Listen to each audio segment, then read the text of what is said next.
Yun oh. Morning mga master. So nandito tayo ngayon sa Otaru, Japan mga master. So nakabalik na tayo. Nung nakaraan hindi tayo nakalabas, pero ngayon itatry nating lumabas mga master. So di ba?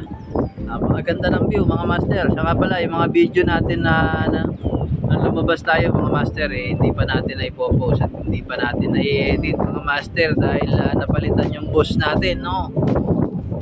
Medyo mahigpit yung boss natin ngayon, kaya hindi tayo basta-basta makatakas dun sa section natin. Hindi tayo maka-iskapar mga master.